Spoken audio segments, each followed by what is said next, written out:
أولئك الذين أنعم الله عليهم من النبيين والصديقين والشهداء والصالحين. وقال رسول الله صلى الله عليه وسلم يد الله على الجماعة ومن شج في النار أو كما قال عليه الصلاة والسلام. وقال الشاعر दिन के सूरज डूब रहा है हम लोगों के सामने, कल महशर में क्या जवाब है मुस्तफा की सामने। बता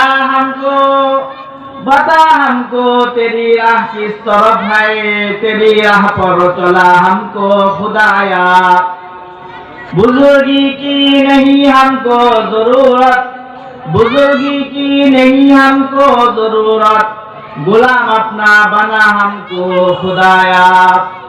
बुजुर्गी नफ्स की ख्वाहिश है अफसोस, बुजुर्गी नफ्स की ख्वाहिश है अफसोस, तकब्बुर से बचा हमको खुदाया। আলহামদুলিল্লাহ, আমাদের পূর্ব বারোপাড়ার ইয়ং জেনারেশন এবং মুরব্বীদের সমন্বয়ে একটি মানব কল্যাণমূলক সেবামূলক একটি প্রতিষ্ঠান গরিবের বন্ধু মানব কল্যাণ ফাউন্ডেশন এর উদ্যোগে আজকে এই দ্বিতীয় বার্ষিক ওয়াজ মাহফিল অনুষ্ঠিত হতে যাচ্ছে। আলহামদুলিল্লাহ, এই এলাকার মানুষ আলহামদুলিল্লাহ অনেক ধর্মপ্রিয়, তারা যে কোনো ধর্মীয় কাজে সহযোগিতা করে থাকেন।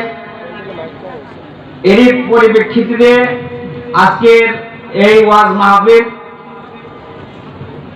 আল্লাহ তাআলা আমাদেরকে এই নেক কাজ করার তৌফিক দিয়েছেন, এই জান্নাতের বাগান ওয়াজ নসিহতের মাহফিলে বসার তৌফিক দিয়েছেন, এজন্য সবাই বলে আলহামদুলিল্লাহ। আজকে আমরা এই দ্বীনি মাহফিলগুলো, দ্বীনি আলোচনাগুলো না শুনতে শুনতে দ্বীনি জজবা এবং দ্বীনের যে স্পিরিট শিক্ষা সেগুলো থেকে আমরা আজ বঞ্চিত হচ্ছি। এজন্য কবি বলছিলেন, উর্দু কবি, সে বলেন যে सुनते सुनते नगमे हाये महफिले बिदात को, सुनते सुनते नगमे हाये महफिले बिदात को, कान बहरा हो गया है दिल बहुत मौजा होने को, कान बहरा हो गया है दिल बहुत मौजा होने को। আজকে আমরা বিদআত কুসংস্কার বিভিন্ন কনসার্ট গানের আসরগুলোতে গান শুনতে শুনতে আমাদের কান আজকে বহরা হয়ে গেছে, দিনের কথা আমাদের দিলে কাজ করে না।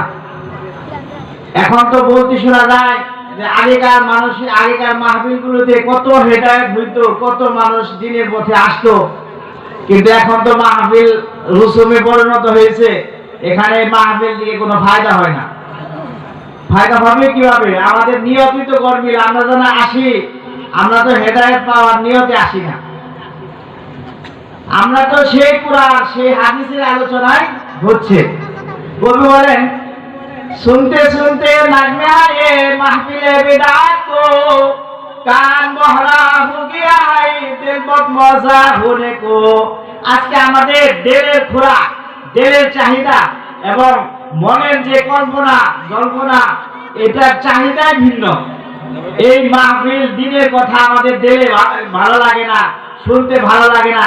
দিনী কথা মনোযোগ দিয়ে শুনবো, এখান থেকে যে আমাদের পাথর সঞ্চয় করব, সেই স্পিরিট আর মন মানসিকতা আজকে আমাদের হারিয়ে ফেলেছি, যার কারণে আজকে আমাদের এই ফায়দাগুলো হচ্ছে না। আমরা যদি দিন পাওয়ার ইচ্ছা, দিনের হেদায়েতের নিয়তে আসি, তাহলে তো এই আমাদের সেই আলোচনাগুলো হযরত উলামায়ে কেরাম সেই কুরআন হাদিস থেকেই বলছে, যেটা রাসূলুল্লাহ সাল্লাল্লাহু আলাইহি ওয়াসাল্লামের শিক্ষা, রাসূল সাল্লাল্লাহু আলাইহি ওয়াসাল্লাম যা আমাদেরকে দিন শিক্ষা দিয়ে গেছেন সেখান থেকেই শুনছে।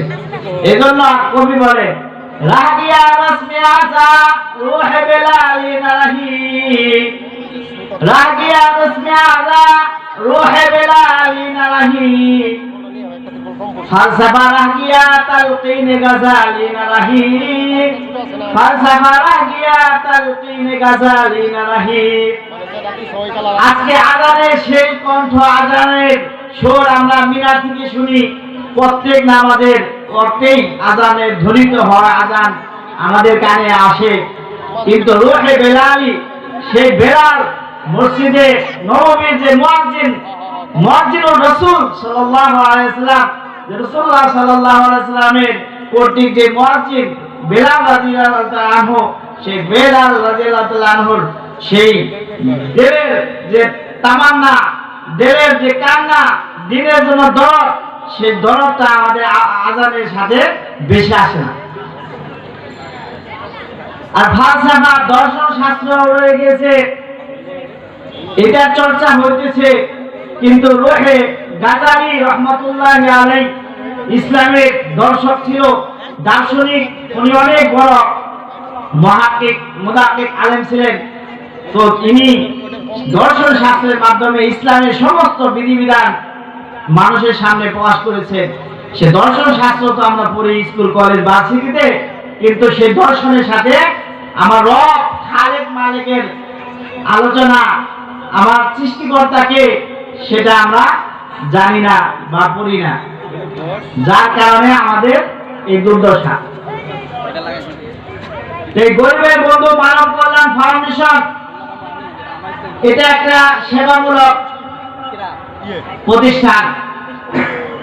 তো রাসূলুল্লাহ সাল্লাল্লাহু আলাইহি ওয়াসাল্লামের একটা বিখ্যাত হাদিস, আল্লাহু ফি আউনি আবদি মা কানা আল আবদু ফি আউনি আখিহি